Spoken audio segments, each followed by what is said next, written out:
Салам алейкум, всем доброго дня. Сейчас у меня вопрос такой. В основном, сколько зарабатывают в Польше сварщики? Если диплом есть, во-первых, диплом только требуется при получении приглашения, а здесь уже некоторые фирмы требуют корочку Евростандарт. Но это некоторые, это уже по приезду определяется. Во-первых, заработная плата считается здесь часовой за час.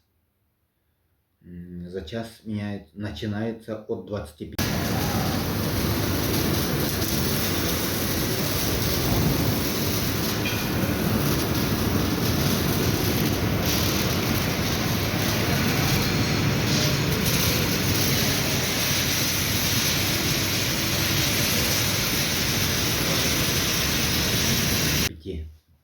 До это уже 45, 50, вот так даже выше 55, вот так было. Но предлагали мне за 55, но там обязательно требовали польский язык идеальный.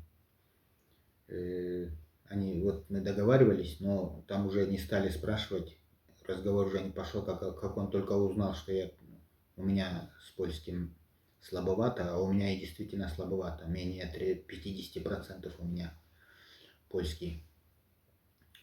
Он, то есть, не стал уже дальше разговаривать. Во-вторых, за 25 что до простые конструкции, это, например, лофт, профильные такие тонкие, лофт мебель, либо рамы фур. Вот начинал я с 25, когда приехал сюда, за 25 устроился. Какими аппаратами варили?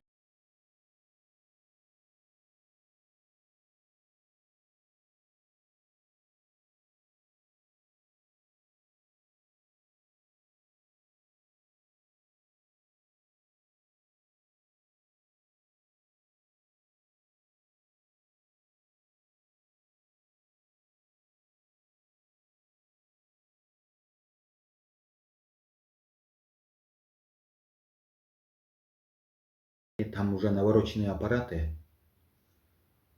Это уже по ходу определяется.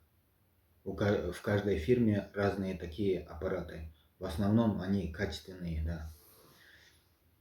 Во-вторых, договаривайтесь сумму зарплаты по приезду.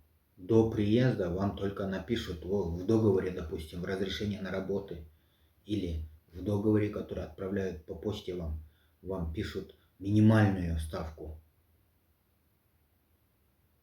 Это такой принцип.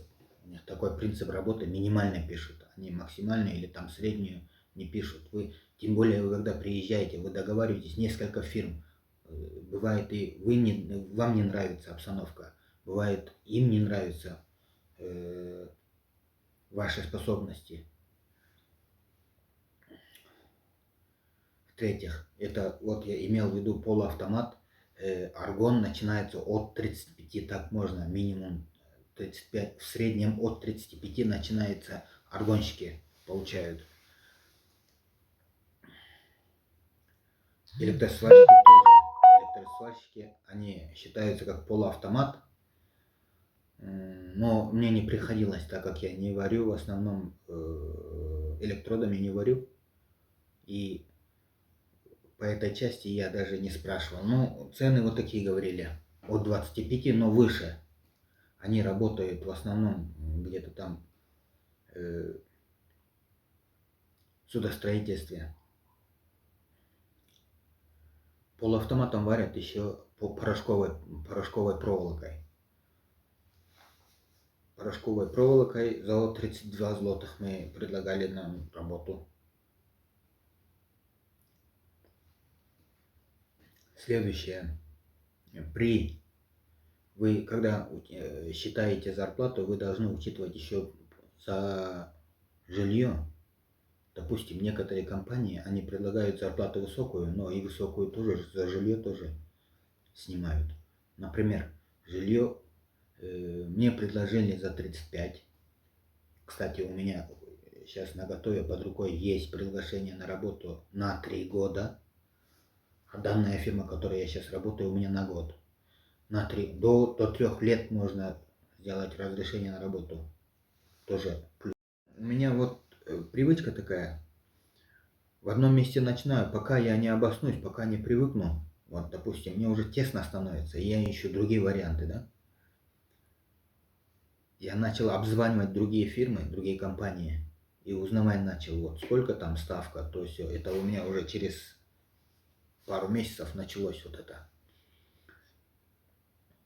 И вот мне здесь тоже вот можно самому, пока ты работаешь на одной фирме, можно писать там, договариваться. Здесь русскоязычных много, по-русски, здесь с русским, с языком проблем нету здесь в основном. То, что 50 злотых берут, или от 50, или от 45, например. Вы договариваетесь за 45, но там условия такие бывают. За 45 мы возьмем тебя на работу, но не как от фирмы, а ты будешь работать как индивидуальный предприниматель. То есть ты открываешь свою фирму, типа они вот под это подгоняют. Либо самозанятый, как формируете, вот, допустим, индивидуальный предприниматель, но оплачиваете налоги вы сами. Налог 12%. С каждой зарплаты 12% снимают, но плюс еще там налоги какие-то есть. И получается, это тоже как-то приезжим, вот когда ты приехал, тебе невыгодно, потому что этими налогами возиться, плюс бухгалтерией возиться, плюс ты язык не знаешь, это поэтому первым делом тебе надо через агентство, когда приехал, я не настраиваю на какое-то агентство с агентством, вообще я не настраиваю сюда кого-то, чтоб приезжал, едьте там, я сам не нахваливаю Польшу там, чтоб ехали здесь работали. Кому выгодно, кому хочется работать, или кто-то задумывается, можете приехать. Я обстановку по себе, по своему опыту хочу изложить. Вы работаете как индивидуальный предприниматель за 50 злотых или за 55 злотых, допустим. Налоги снимаются, и получается у вас уже где-то 40-45 вот так выходит. Тоже учитывайте. Плюс жилье, если вы оплачиваете жилье, а с жильем тоже здесь вопросы. Отдельно могу снять жилье. Насчет жилья тоже видео могу снять. Здесь жилье по 3 человека минимум живут, но я сейчас снял вот это самое. Мне неудобно было в одной комнате 3 человека жить, я один сам комнату снял. Вот он мой королевский хором. Недавно поселился здесь. Вот. Короче, телевизор. Им не пользуюсь в основном. Здесь этот один ноутбук покупал, другой подарили. Вот так. Холодильник свой. Мне так удобнее. Тем более я вот сейчас видео записываю. Мне сейчас так более удобно. За 25, как я сказал, вы варите обычную, самую простую сварку. Но потом уже где-то 30-35 вы уже начинаете варить толстый металл, допустим.